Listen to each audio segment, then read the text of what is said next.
Kryptomon is described as a combination of CryptoKitties and Pokemon and Domagotchi. And with me is Umberto Cerque. And please correct me if I'm not close. No, you're right.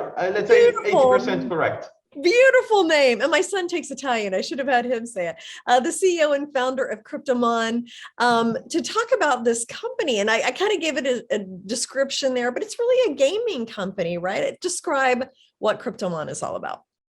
Yeah, you said it right. I mean, if we look at Kryptomon, the elevator pitch is indeed, take CryptoKitties and mix it in a mixer together with Pokemon and Tamagotchi, and then you have Kryptomon. But let's say, long story short, Kryptomon is an NFT blockchain-based game. So meaning that every Kryptomon, which are, for example, here you can see some of the Kryptomons, is an NFT. And every Kryptomon has unique DNA. So every Kryptomon is different. It is different, like it happens in the real life.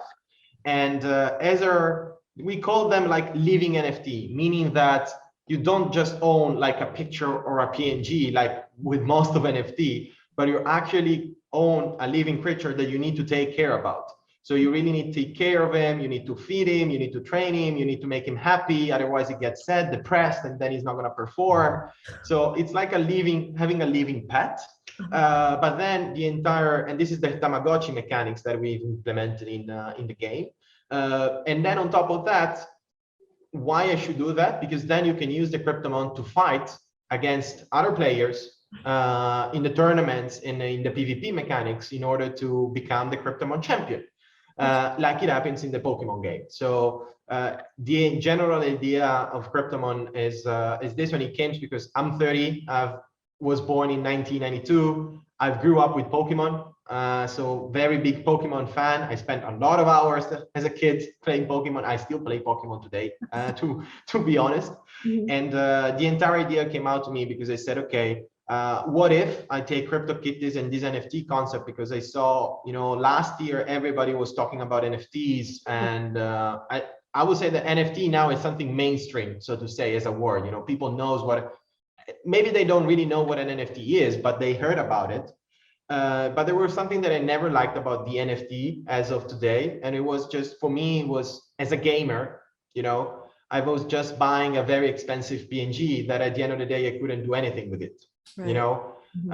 And so I came up with the idea and I asked, okay, but as a gamer instead, NFT could be a game changer, because gaming is, if you play a video game, especially online video games, you spend a lot of hours making your character stronger, a lot of money also. Either if you don't have time, most of the time you spend money, to catch up with those that have a lot of free time, and you invest a lot, But at the end of the day, what you get is a digital item that, if the gaming company will decide whatever, you don't actually own it, so to say.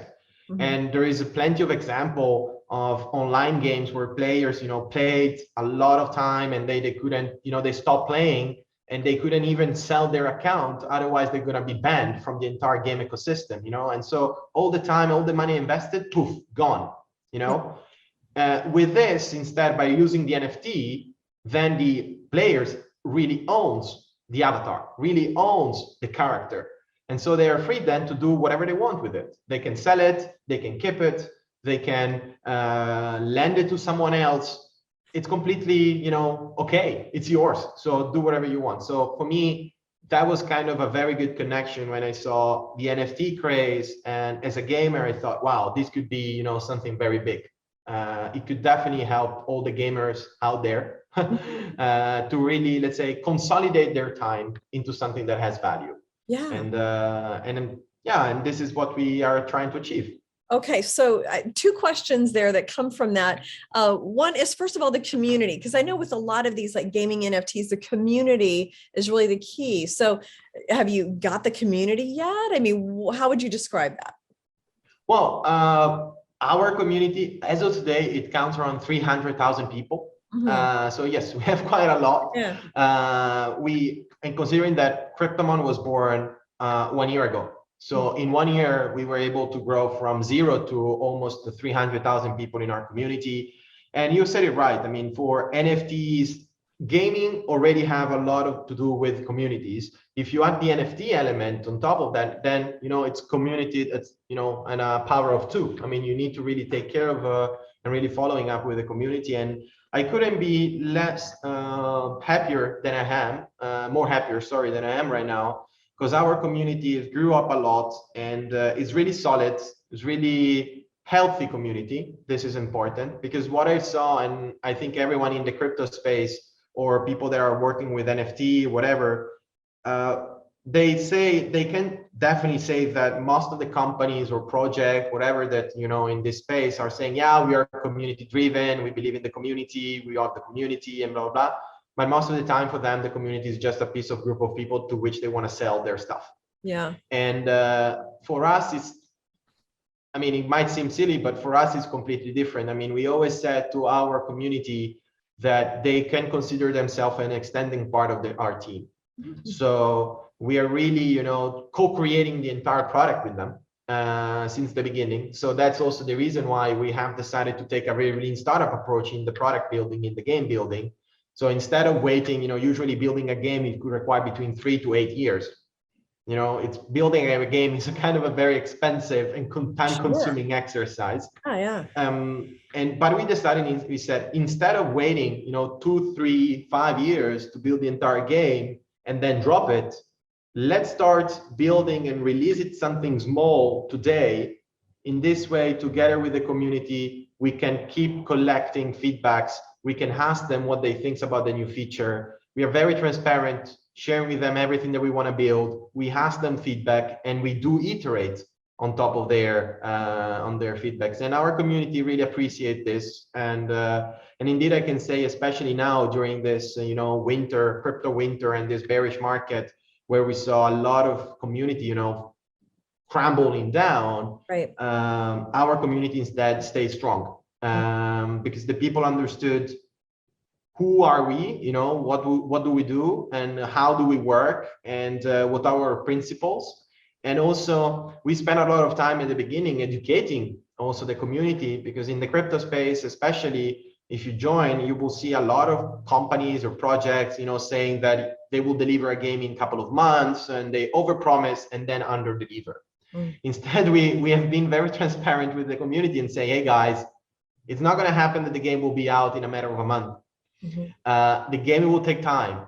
We will make mistakes, but this is how things works, so bear with us and understand how real stuff works. And they understood that. And as I said, I couldn't be more happier about how our community is doing right now. And it's keep growing, even though, currently there is a lot of FUD in the entire crypto space. Yes. Fear, uncertainty, and doubt. So, yeah.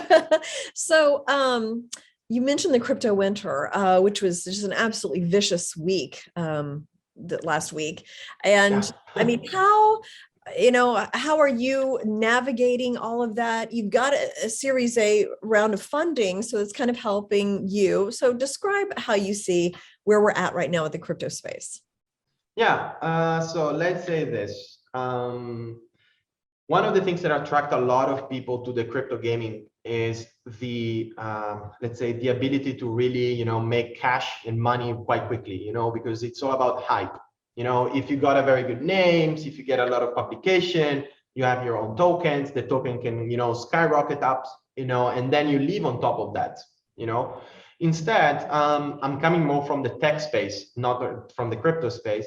So the moment that I started the company, I told immediately to the entire people is, we are a gaming company and we are not a crypto project. So forget about the crypto, forget about that we are living on top of our token valuation. No, we need to really focusing on the real stuff. So how the business is going, and how the company is performing, how many revenue do we make? Do we have a sustainable economy inside of the game, and everything.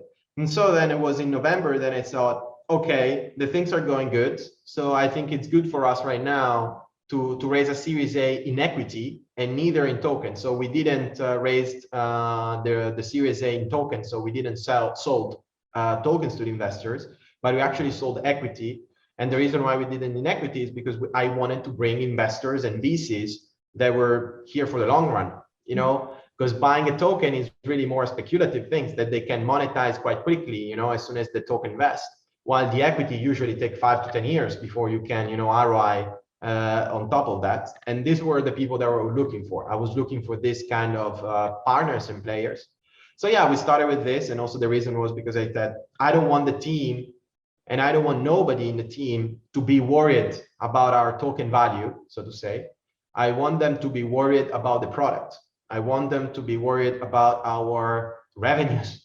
I want them to be, worried about the real economy of our business, of our company, instead of just looking at how much is our token today and how much it was yesterday and so on.